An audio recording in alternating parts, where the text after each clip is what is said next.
Educator and motivator and founder CGS परिवार की तरफ से आप सभी का हार्दिक अभिनंदन करता हूं। मैं आशा करता हूं कि आप सभी कोविड के चलते हुए आप सब बढ़िया होंगे, सकुशल फैमिली के साथ में। तो आज अपन जो नया सिलेबस आया है इस साल का, अपन उसके बारे में अपन चर्चा करेंगे। सिलेबस के बारे में चर्चा करेंगे अपन। तो उस पर चर्चा करने से पहले मैं आपको ये बताना चाहूंगा कि मेरा YouTube channel CGS coaching bye Ramesh sir board पे आप जो आपके सामने लिखा हुआ है उसको आप सब्सक्राइब जरूर करें, लाइक करें, शेयर करें, क्योंकि मेरे लेटेस्ट अपडेट वीडियो आपके पास आते रहेंगे। तो बिना देरी करते हुए सिलेबस के बारे में अपन चर्चा करते हैं। उससे पहले मैं आपको एक बात बताना चाहूंगा। बहुत सारे बच्चों के माइंड में अभी ये ख्याल आ रहा होगा कि हाँ, पिछले साल की तरह भी इस साल का साल भी इसी प्रकार निकले। तो आप इस चीज को आपको नेगलेक्ट करना पड़ेगा। देखो, आपको नेगलेक्ट करना ही पड़ेगा, क्योंकि इम्पोर्टेंट एग्जाम नहीं होता है, पेपर नहीं होता है। क्योंकि पेपर तो बहुत सारे देने, लाइफ में बहुत सारे एग्जाम देने। मेन इम्पोर्टेंट थिंकिंग क्या होनी चाहिए आपके अंदर? लर्निंग, आपको सीखना, आपको ज्ञान अर्जित करना है। जिसको ज्ञान अर्जित करने की ललक होती है वह स्टूडेंट अपनी ऊंचाइयों को जल्दी जल्दी हासिल करता है। क्योंकि देखो, पिछले साल जो मेरे पास स्टूडेंट आए थे स्टार्ट के अंदर, कम से कम मेरे पास में 40-50 स्टूडेंट आए थे स्टार्ट में। उसमें से 20 एक स्टूडेंट मेरे से बढ़िया स्टडी रेगुलर पूरे 1 ईयर स्टडी करी थी मेरे साथ में। और जिन्होंने छोड़ा, जिन्होंने मेरे साथ मेहनत नहीं करी, मेरे साथ नहीं पढ़ाई नहीं करी, उन्होंने और जगह कहीं पढ़ाई भी नहीं करी, क्योंकि उनके अंदर ही वो दिमागी कीड़ा था, एक गलती प्रकार का कीड़ा था। उनको मैं ठीक भी नहीं कर सकता, मैंने बहुत समझाया उनको, फिर भी वो समझ नहीं पाए। तो आज वो बच्चे मेरे पास कॉल करते हैं तो एक ही बात कहते हैं, सर आप जो बोलते थे सही हुआ हमारे साथ, आपकी बात हम मान लेते थे उस टाइम पे, तो आज हम ये दिन देख नहीं लेते। क्यों? बिकॉज जिसका एक रीजन है, क्योंकि उनके अंदर कोई विकास नहीं है, कोई चीज ही नहीं है। उनको फील ही नहीं हो रहा कि हम 10th पास करें। हमने 10th पास करी है, हमने 10th पास करी है। अरे 10th पास करने वाले के पास में एक जज्बा होता है, उसके पास आत्मविश्वास होता है। आत्मविश्वास इंपॉर्टेंट है। मेरे से जो पढ़े बच्चे उनके अंदर अभी आत्मविश्वास है। सर पेपर हो या नहीं हो, लेकिन हमने सीखा है आपसे, वो कहीं ना कहीं काम आएगा, वो कहीं ना कहीं काम आएगा, हमारे कहीं ना कहीं काम आएंगे। सर आपने बहुत अच्छा किया हमारे साथ में, वो थैंक यू बोलते हैं, क्योंकि उनके साथ मैंने मेहनत करी है, हमेशा मोटिवेशनल किया है। हमेशा मेरी क्लास में देखो रोजाना 5 या 6 मिनट का मोटिवेशनल वीडियो होता है। स्टार्ट में मैं मोटिवेशनल करता हूँ बच्चों, क्योंकि पढ़ाते बहुत सारे आ गया, मैं उठा दूंगा, सिलेबस के बारे में चर्चा कर दूंगा, ये मेरी क्लास में नहीं होता है। मैं सबसे पहले मोटिवेशनल करता हूँ बच्चों को, क्योंकि बच्चा पढ़ता पढ़ता हताश हो जाता है, क्या करे क्या नहीं, क्योंकि बच्चे को मोटिवेशनल जरूरी है। मैं आ गया, किताब उठा ली और पढ़ा लिया, मैं चला गया, फिर कल आ गया, उठा लिया, किताब चला गया, पढ़ा गया, फिर चल गया। ये रूटीन मुझे अच्छा नहीं लगता, मुझे रूटीन अलग तरीका पसंद है। क्लास में आता हूँ, मोटिवेशनल करता हूँ बच्चों को, अलग ही फीलिंग्स आती है। तो मैं आपसे हर बच्चे को, हर विद्यार्थी को यही कहना चाहूंगा कि आप अपने आप को हमेशा आत्मविश्वास मोटिवेशनल से भरे, न कि ऐसे नहीं। अभी आपके माइंड में ऐसा आ रहा होगा कि हाँ पिछले साल की तरह नहीं, आपको ज्ञान अर्जित करना है, आपको ज्ञान अर्जित करना है, आपको सीखना है, सीखना है, सीखना है, सीखना है। आपको चेन में इस चीज का ध्यान नहीं रखना कि आपको पेपर हो या नहीं हो, पेपर से मतलब नहीं है। आपको इम्पोर्टेंट है आपको अर्जित करना। आपको मेन इम्पोर्टेंट क्या है? अर्जित करना है आपको। तो देखो, तो क्लास को स्टार्ट करते हैं। तो आप अपने भाई बहनों को सभी को बता सकते हो, भाई रामेश जी सर के क्लास स्टार्ट कर रहे हैं, उन्होंने कर भी दी है। तो आज अपन सिलेबस के बारे में डिस्कस करेंगे, न्यू सिलेबस के बारे में डिस्कस करेंगे। तो आप इस चीज का सभी के साथ शेयर करें। और मेरा YouTube चैनल है Ramesh CGS coaching bye Ramesh sir, इसको आप सब्सक्राइब जरूर कर लें। तो मैं आपको बिना देरी के साथ में मैं जो नया सिलेबस आया है उसके बारे में चर्चा करूंगा। ये बुक्स आपको लग रहा है ये पुरानी है, लग ही रहा होगा आपको, लग रहा है, लगना भी चाहिए आपको पुरानी है। कितनी पुरानी बुक्स, कितनी संभाल के रख रखी है मैंने। पढ़ने वाली खूबी होती है देखो, ये पढ़ने वाली खूबी होती है। अभी मैंने 10th पास करी थी, मैं फेंक भी सकता था इसको, लेकिन मैंने नहीं फेंका इसको। मुझे पता था कहीं ना कहीं काम आएगी बुक्स, कहीं ना कहीं काम आएगी। आ गई ना इस साल, कहाँ छोटा कहाँ 15 आई थी, 13 में करी थी वैसे मैंने 10th पास। अब 14 15 कहाँ, और आज क्या कहाँ सिलेबस कहीं ना कहीं गवर्नमेंट कहीं से उड़ा दे। तो इस साल का सिलेबस यही है। बस आप स्टेशनरी पे जाओगे बुक्स लेने तो आपको चेंज क्या मिलेगा, ये कवर चेंज मिलेगा, वहाँ पर कवर अलग है, ये कवर अलग है, वहाँ पे आपको कवर अलग मिलेगा और कुछ भी अलग नहीं मिलेगा। सेम प्रोसेस में मिलेगी, वही भाषा मिलेगी, वही पेज मिलेंगे, वही क्वेश्चन मिलेंगे, हर एक चीज वही मिलेगी आपको। हाँ, तो मैं आप सभी से निवेदन करता हूँ, आप स्टेशनरी पे जाके आप अपना सिलेबस खरीद लीजिए, क्योंकि सिलेबस बना अपन पढ़ाई आगे स्टार्ट नहीं कर सकते, क्योंकि गणित एक ऐसा सब्जेक्ट है जिसमें अपन को किताब बुक्स अपने पास में होनी चाहिए, तभी तो अपन क्वेश्चन सोल्व कर सकते हैं। तो मैं आप सभी से निवेदन करता हूँ कि आपको सिलेबस लाना है तो आप अभी से सिलेबस ले आइए और आप अभी से पढ़ाई स्टार्ट कर दीजिए मेरे साथ में। मैं भी आपके साथ में मेहनत करूँगा बहुत अच्छे से। तो क्योंकि जो बच्चा 2 साल क्रॉसिंग लाइन में आया है वो ऐसे बिल्कुल नहीं सोचे, अपन उसको बिल्कुल 0 लेवल से उठाएंगे, बिल्कुल 0 लेवल से उठाएंगे, क्योंकि उसने 8 और 9 उसने ढंग से नहीं पढ़ी है। जिन्होंने पढ़ी अच्छी बात है, जिन्होंने नहीं पढ़ी उसके लिए मैं साथ खड़ा हूँ, मैं उनका सपोर्ट करूँगा। पहले अपनी क्लास में उनको 0 लेवल से उठाएंगे, 0 लेवल से उठाएंगे, फिर थोड़ा ऊपर लाएंगे, फिर थोड़ा ऊपर लाएंगे, फिर क्लास में बिठाएंगे, फिर उनको पढ़ाएंगे। फिर उसको लगेगा कि हाँ कि मैं 10th में पढ़ रहा हूँ, फिर उसको लगेगा कि मैं 10th में पढ़ रहा हूँ। क्या लगेगा? ये मैं 10th में पढ़ रहा हूँ। तो मेरे कॉन्टेक्ट नंबर है 8003722873। आप व्हाट्सएप ग्रुप पे मेरे से ज्वाइन हो सकते हैं, और जितने ज़्यादा बच्चे होंगे उतना ही मुझे मज़ा आएगा। आप सभी से निवेदन है कि आप मेरे व्हाट्सएप ग्रुप में ज्वाइन हो, वहाँ पर एजुकेशन से रिलेटेड लेटेस्ट अपडेट आती रहती है। तो आप सभी से निवेदन करता हूँ मेरे व्हाट्सएप ग्रुप पे आप मेरे से ज्वाइन हो।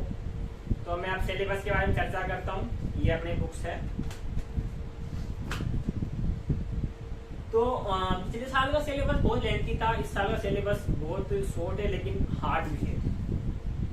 सिलेबस हार्ड है इस साल का, लेकिन कुछ है, लेकिन मेरी क्लास में 1% में आपको हार्ड नहीं लगेगा। तो अपन सिलेबस के बारे में डिस्कस करते हैं। तो नया सिलेबस,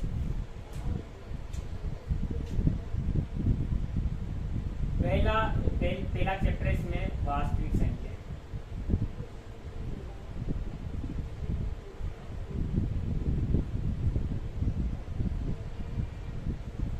इसमें जो पहला टॉपिक है इसमें वास्तविक संख्या है। वास्तविक संख्या इसको इंग्लिश में बोलते हैं रियल नंबर। ये पिछले साल भी था, इस साल भी आया है। पहला टॉपिक है वास्तविक संख्या और रियल नंबर। दूसरा है बहुपद। दूसरा चैप्टर है इसमें बहुपद। बहुपद या इंग्लिश में बोलते हैं पॉलिनोमियल्स। पहला रियल नंबर, दूसरा पॉलिनोमियल्स। तीसरा है इसका, अब बढ़ते हुए चल रहे अपन सिलेबस के बारे में चर्चा कर रहा हूं मैं आपसे। तीसरा चैप्टर है 2 चरों वाले रैखिक समीकरण। इंग्लिश में बोलते हैं इसको 2 लीनियर इक्वेशन, 2 चरों वाले रैखिक समीकरण। इसको आप क्या बोलते हो? ग्राफ। इसको आप क्या बोलते हो? ग्राफ। अगला टॉपिक है चैप्टर नंबर 4,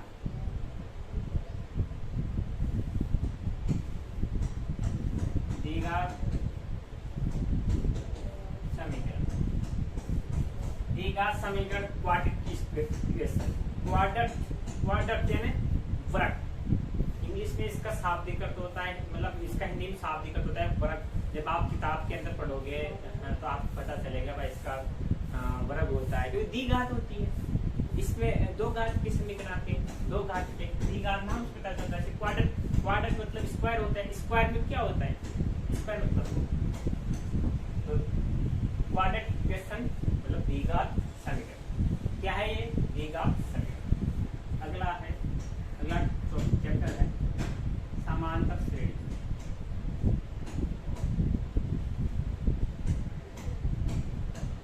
समांतर श्रेणी इंग्लिश में बोलते हैं इसको अर्थमेटिक प्रोग्रेस। क्या बोलते हैं इसको? Arithmetic progress. इंग्लिश में क्या बोलते हैं इसको? Arithmetic progress. इसमें अर्थमेटिक प्रोग्रेस मतलब बढ़ता ही अर्थमेटिक मतलब बढ़ना, प्रोग्रेस एंड बढ़ना। अर्थमेटिक है ना समान अंतराल में जो चीज बढ़ती है उसे क्या बोलते हैं? समांतर श्रेणी या एपी। जैसे मैं जैसे छत है, छत पे जैसे मैं नीचे खड़ा हूँ, अब मैं ऊपर आना चाहूंगा तो सीढ़ी के माध्यम से आऊंगा। एक एक सीढ़ी बढ़ रहा हूँ ना, मैं प्रोग्रेस कर रहा हूँ, बढ़ रहा हूँ। अर्थमेटिक प्रोग्रेस, वो भी समांतर। कभी 5 सीढ़ी बढ़ा, एक सीढ़ी के बाद में एक सीढ़ी होती है, बाई स्टेप सीढ़ियां बनाई जाती है। वो समांतर श्रेणी में सीढ़ियां बनाई जाती है, एक एक की वृद्धि हो रही है। अर्थमेटिक प्रोग्रेस मतलब बढ़ना। अगला है छठा टॉपिक है त्रिभुज।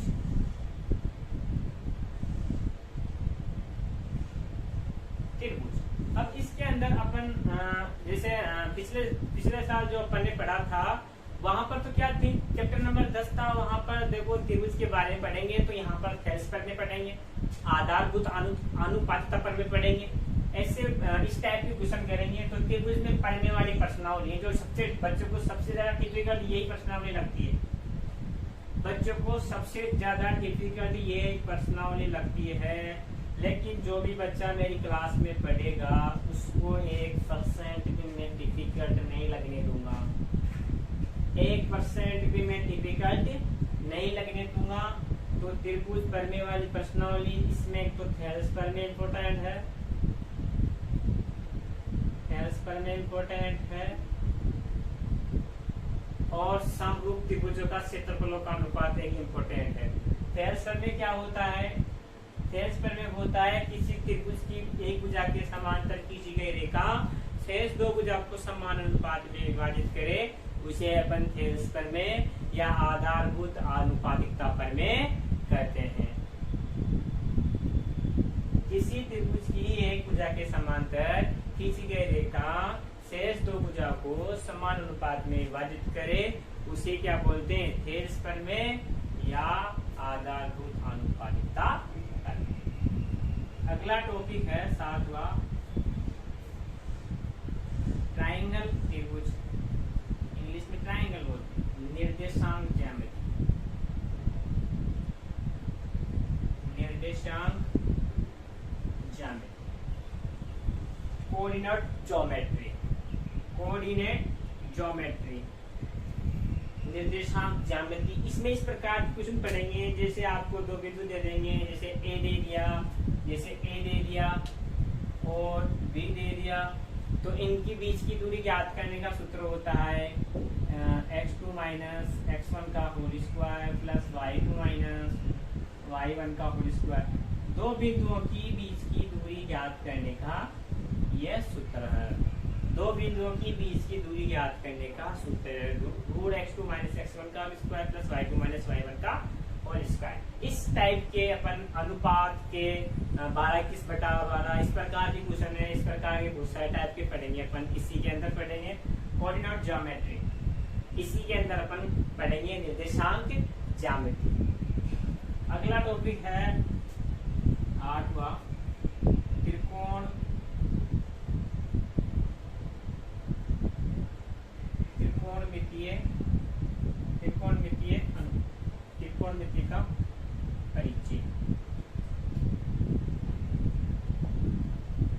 Trigonometric introduction. ट्रिग्नोमेट्रिक इंट्रोडक्शन यह तो चैप्टर नंबर 8 है। इसके बारे में इसके में अपन पढ़ेंगे साइन थीटा बराबर 1/2 दे रखा है तो सेक थीटा का मान ज्ञात कीजिए, या कोसेक थीटा का मान ज्ञात कीजिए, या टेन थीटा का मान ज्ञात कीजिए, ऐसे ज्ञात करवा लेता है। या आपको दे रखा होता है कि टेन थीटा बराबर 4/5, तो आपसे पूछेगा कि सेक का मान, कोस का मान, इस प्रकार के क्वेश्चन आते हैं। फिर अपन उसका पाइथागोरस प्रमेय से निकाल के उसके बारे में प्रोग्रेस करके फिर निकालते हैं अपन। तो जो इस साल का जो सिलेबस है उसमें त्रिकोणमिति का छोटा सा रूप है। जो पिछले साल का सिलेबस था वो बहुत लेंथी था। जो पिछले साल का जो सिलेबस था त्रिकोणमिति का वो बहुत लेंथी था। इस साल का बिल्कुल शॉर्ट है, तो आपको ज्यादा घबराने की जरूरत नहीं है। त्रिकोणमिति का बहुत छोटा रूप आ गया। अगला टॉपिक है त्रिकोणमिति का नवा है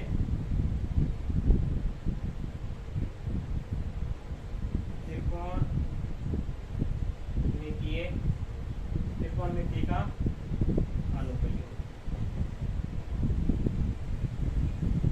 त्रिकोणमिति का अनुप्रयोग जो पिछले साल का जो सिलेबस था उसके अंदर उसको इस टॉपिक को ऐसे दर्शा रखा था हाईएस्ट एंड डिस्टेंस, मतलब ऊंचाइयां व दूरी। ऐसे टॉपिक का नाम था ऊंचाइयां व दूरी, टॉपिक का नाम था ऊंचाइयां व दूरी, टॉपिक का नाम था। और उसी टॉपिक का नाम चेंज कर दिया गया है त्रिकोणमिति का अनुप्रयोग। इसके बेस ये होंगे, ये पिछले साल का जो चैप्टर था ऊंचाइयां दूरी, उसी का रूप है ये त्रिकोणमिति के अनुप्रयोग। मैं एक बार देख लेता हूँ कि हाँ सही से चल रहा है नहीं चल रहा।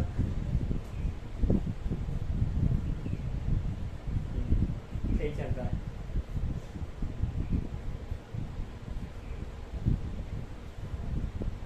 अगला है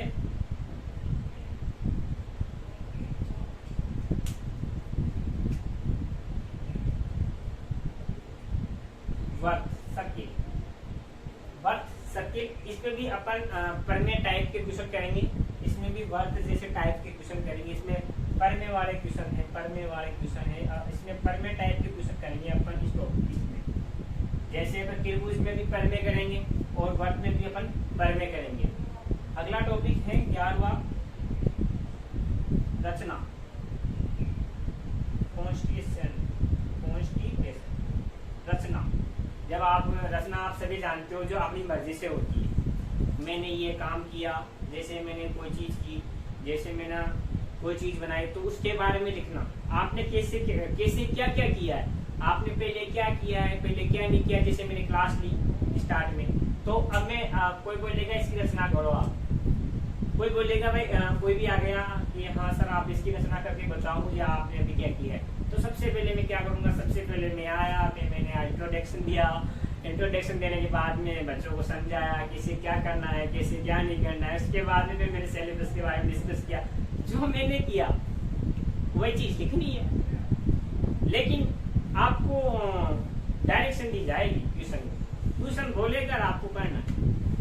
जो आपके क्वेश्चन आएंगे इसमें रचना वाले जो टॉपिक में आपको क्वेश्चन आएंगे, उसके अंदर आपको इंस्ट्रक्शन देंगे, आपको निर्देश देंगे कि आपको कैसे क्या करना है। क्वेश्चन में जैसा क्वेश्चन होगा उसमें उसी प्रकार की रचना होगी, लेकिन अपने आप पहले क्या किया पहले क्या उसी प्रकार। ये तो बहुत सारी अच्छी चीज है। अगला है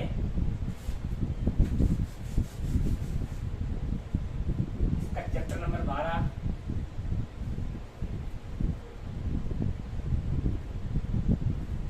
वर्त का क्षेत्रफल।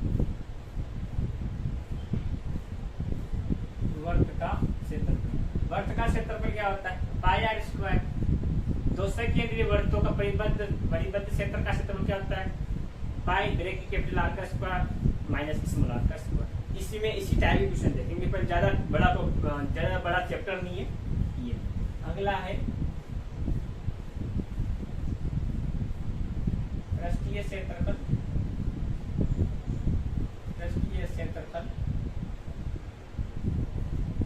व आयतन। पृष्ठीय क्षेत्रफल व आयतन किसका, घन का। इसमें अपन पढ़ेंगे पृष्ठीय क्षेत्रफल व आयतन गन हुआ, गनाब हुआ, शंकु हुआ, छिन्नक हुआ।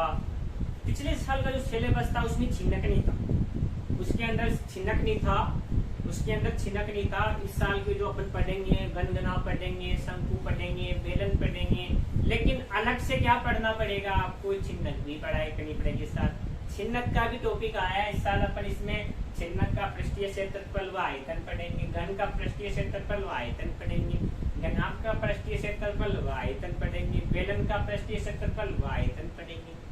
सबके बारे में बाय स्टेप बाय पूरी डिटेल से अपन चर्चा करेंगे। लेकिन आज अपन सिलेबस के बारे में डिस्कस कर रहे हैं, तो इतना टाइम अपन ले नहीं सकते। ऑलरेडी क्लास बहुत लंबी हो चुकी है, तो थोड़ा अपन जल्दी करते हैं इस क्लास को। फिर आते हैं सांख्यिकी। अगला है चैप्टर नंबर 14, सांख्यिकी।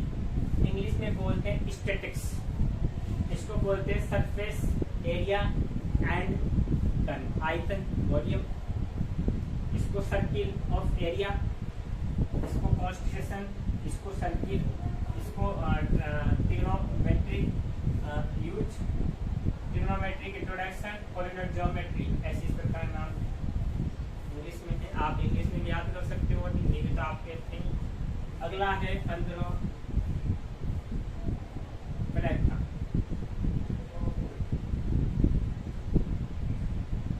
लास्ट एंड फाइनल टॉपिक है प्रैक्टा।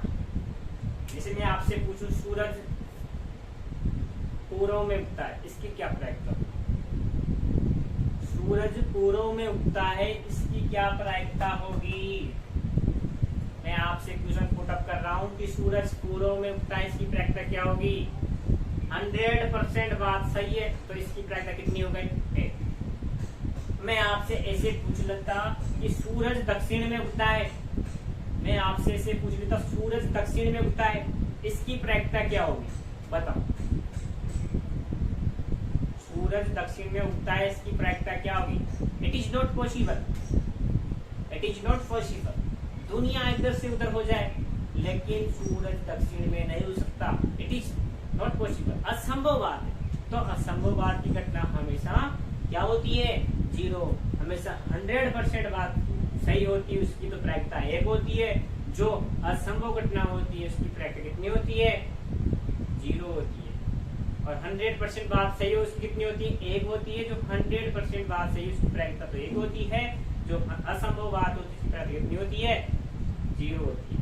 तो ये प्रायिकता वाला टॉपिक, ये नया सिलेबस के अपन बारे में चर्चा कर ली है। कल से अपन जो आपको अच्छा लगेगा, मुझे अच्छा लगेगा, आप जो बताओगे उसके अकॉर्डिंग अपन पढ़ेंगे। ये अपना पहला टॉपिक है रियल नंबर, दूसरा है पॉलिनोमियल्स, तीसरा है two linear equation, quadratic equation, arithmetic progress, triangle, polynomial geometry, trigonometric introduction, trigonometric use, circle, constitution, area of circle, surface area and volume, और स्टैटिक्स और प्रोबेबिलिटी। ये अपना सिलेबस है, इसके बारे में आज अपन ने अच्छे से डिस्कस किया है। मुझे आशा है कि आपको मेरी क्लास अच्छी लगी होगी। मेरे YouTube चैनल को आप सब्सक्राइब जरूर कर ले, CGS coaching bye Ramesh sir, और इसको लाइक भी और शेयर करना ना भूलें। और व्हाट्सएप ग्रुप में ज्वाइन होने के लिए आप मेरे नंबर है 8037228773। आपको व्हाट्सएप ग्रुप में ज्वाइन होने के लिए इन नंबरों पे आपको मैसेज करना है, आप ज्वाइन हो जाओगे।